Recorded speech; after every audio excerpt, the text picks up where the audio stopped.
Bom dia, boa tarde, boa noite, dependendo do horário que a senhora estiver vendo. Me chamo Gabriel Mendes, sou aluno de Geografia, licenciatura, quarto semestre. Essa é a minha avaliação da disciplina de Biogeografia, onde, como proposta da professora e doutora Gisele, nós discentes deveremos ministrar uma aula para o ensino médio ou fundamental. Foi de nossa livre escolha, assim como o tema que seria abordado. Bom, prosseguindo. O tema que eu escolhi é o domínio amazônico, mais precisamente domínio morfoclimático. E para a gente começar, a gente precisa entender o que é um domínio morfoclimático, para que não haja confusão com o bioma amazônico, no caso. Né? A Amazônia, é capaz de fazer essa confusão se a pessoa pegar desatento ou alguém que não é muito do assunto. Então temos que ter essa... É bom ter essa explicação desde o início, o que é um domínio. E para isso eu trouxe ele, Aziz Abissarb. Eu pronunciei errado, eu sei, eu juro, eu tentei milhares de vezes pronunciar, mas eu não consegui. Mas agora deixando de graça. Bom, resumidamente, Aziz, a partir de uma análise do território nacional, do território brasileiro por completo, ele conseguiu recortar em fragmentos desses espaços geográficos em domínios. O que ele utilizou para isso? Ele utilizou de análise de elementos, dados coletados de cada região, características tanto de localização, o tipo de relevo que a área apresentava, o clima, a vegetação também, os recursos hídricos, a hidrografia do local, o solo, e a partir da análise desses elementos, ele efetuou seu trabalho da divisão dos 6 domínios morfoclimáticos presentes no território nacional. Aqui podemos ver a Amazônia, o domínio amazônico, o qual nós vamos trabalhar nessa aula. Também conseguimos ver o domínio do Cerrado, da Caatinga, mares de morros, araucárias e pradarias. E entre eles, essa parte branca mais precisamente, são as faixas de transição. Como o nome já denuncia, né? Digamos que de forma mais vulgar, as fronteiras que dividem a parte de transição de um domínio morfoclimático para outro. Como exemplo aqui entre o amazônico e o do cerrado. Com a caracterização que eu já fiz dos elementos que ele utilizou, seguindo a aula, nós vamos trabalhar sobre cada um dos elementos e a interação entre eles. Uma hora vai parecer que está faltando informação, mas é porque a informação vai vir no próximo tópico ou no outro. Tudo no final vai fazer sentido, assim como a aula da professora Gisele. Uma hora a gente se perde, mas no final ela dá a resposta que faz tudo fazer sentido. Prosseguindo, a gente vai falar sobre o primeiro elemento, a localização do domínio. Como podemos ver, ele está predominantemente no território brasileiro, na região norte do país. Passando por um total de 9 estados, ele ocupa cerca de 40% de todo o território nacional, sendo o maior domínio morfoclimático no Brasil. Como os 9 estados que ele passa, é grande parte da Rondônia, Acre, Amazonas, Roraima, Amapá e Pará. Porém, ele acaba pegando algumas partes do Maranhão, Tocantins e também aqui do Mato Grosso, como é possível ver. Essa é uma questão mais logística, que são da localização. Eu vou prosseguir para os outros elementos, onde a gente vai se aprofundar um pouco mais no conteúdo. Dando continuidade, nós vamos falar um pouco sobre o relevo do domínio amazônico.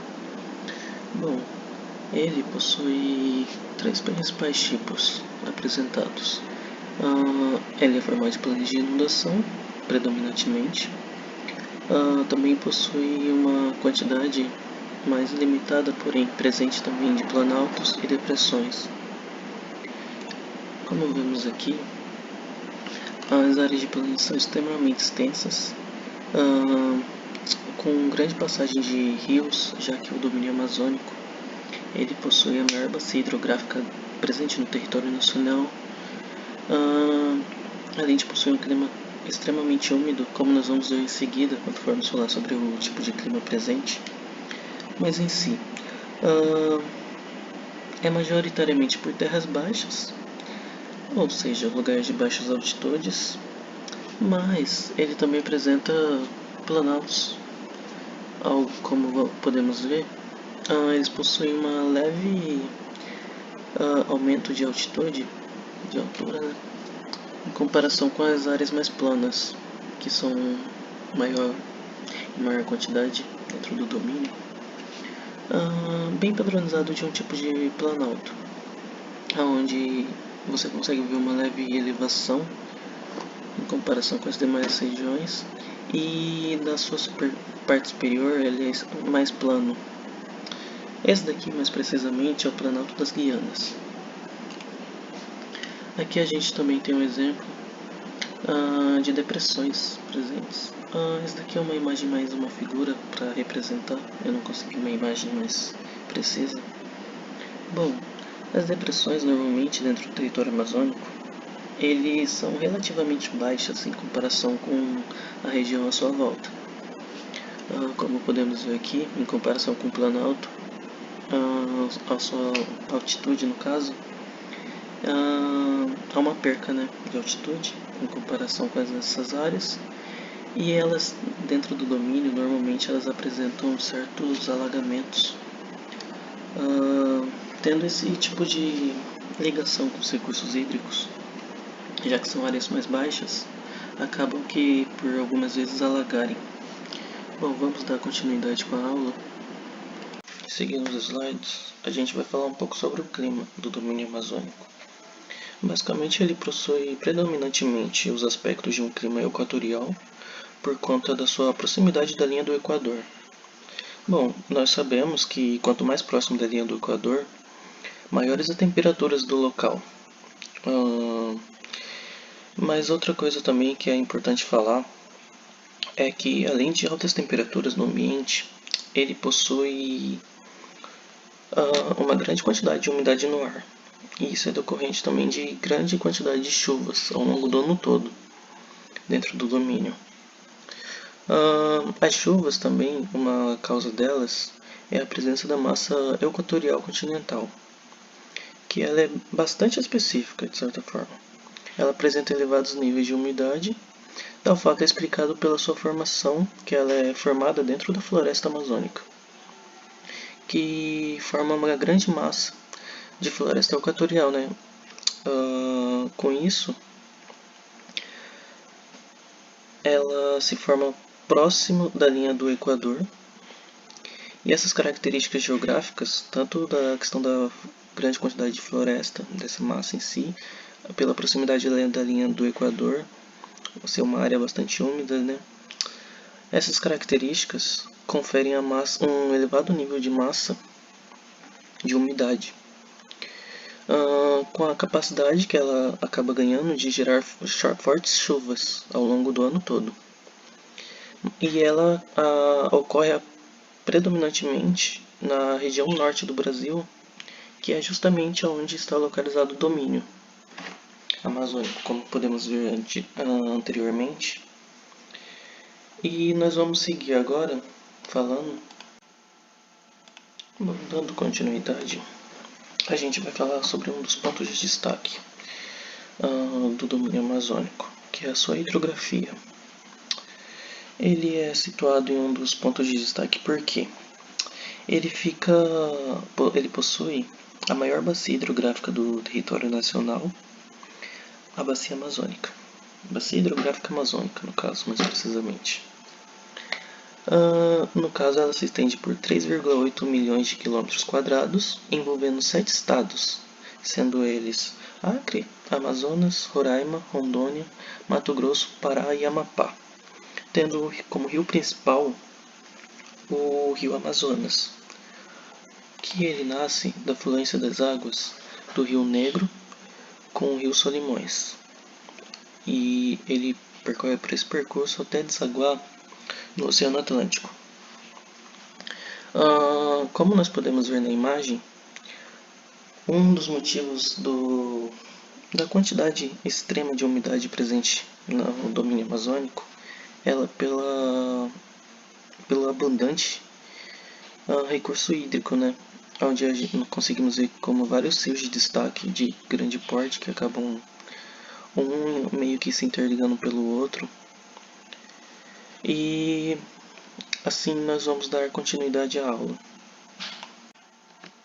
Dando continuidade, a gente pode falar um pouco sobre o tipo de solo presente no domínio amazônico, cujo qual a grande maioria são de latossolos e argissolos. A área em si, tem um alto índice de fertilidade, ele não possui um alto índice de fertilidade, por isso que não é muito propenso para a agricultura, por um motivo que a gente vai ver logo em seguida. Mas ele possui uma grande quantidade de minerais, em contraposto disso. Por isso que a área é extremamente utilizada, vem sofrendo com frequentes ataques de garimpo, principalmente os ilegais, os quais as pessoas vão atrás desses minerais e acabam agredindo o meio. Aqui, esse é o processo. A lixiviação é o que acaba tornando... Ele é bem propício, né, para esse processo. O que acaba deixando essa terra tão infértil, digamos assim, com poucos minerais. O que é esse processo basicamente de lixiviação? Basicamente a retirada de nutrientes do solo de forma natural, desde com a entrada de água dos recursos hídricos que possuem, né, da grande quantidade de rios, ou também pelas águas da chuva, por conta da região possuir um solo extremamente arenoso e argiloso. Ela acaba não conseguindo conter a grande quantidade de minerais presentes ali na parte mais próxima da superfície, como é esse exemplo aqui. Então, a lixiviação basicamente ocorre aqui. Essa é mais próxima do que ocorre no domínio amazônico, que é os minerais acabam indo para áreas mais profundas, assim tornando ela tão, digamos assim, não muito própria para a agricultura. Ela é um tanto infértil para esse meio de produção. A gente vai prosseguir agora para o próximo slide. Bom, dando continuidade à aula, a gente vai falar um pouco sobre a vegetação presente no domínio amazônico, o qual possui a maior floresta do clima tropical do mundo presente atualmente, estando em um domínio morfoclimático extremamente diverso, como podemos ver aqui ao longo dessa aula. A vegetação que ela apresenta é hidrófila. Basicamente é uma vegetação que não sofre tanto com a adaptação de grande quantidade de água que ela é sujeitada, no caso. Basicamente elas suportam grande quantidade sem se afogarem em si. É uma ação de adaptação. E ela é bastante diversificada e perene, ou seja, ela não perde suas folhas ao longo do ano, como em muitos outros lugares, por consequência também das estações. Elas perdem suas folhagens e tal, seca. Aqui esse processo não acaba ocorrendo.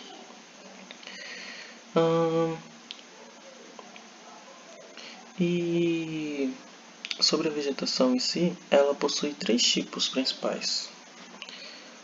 Ele possui manguezais também, porém ele é extremamente raro de ocorrer aqui dentro desse domínio, então ficam 3 mais presentes em todo o domínio amazônico, sendo eles esse primeiro matas do Iguapó, presentes em áreas constantemente alagadas pelos rios, no caso, né, onde ele apresenta como vegetação arbustos, cipós, musgos e também as vitórias ségias, que são um símbolo, né, do domínio amazônico. Outro tipo de vegetação que a gente tem são as matas de várzea, presentes em áreas que são inundadas pelos rios de forma ocasional, que dependem se há uma cheia e tal, tudo mais, dos rios, um aumento de água, ou um aumento muito maior da quantidade de chuva presente.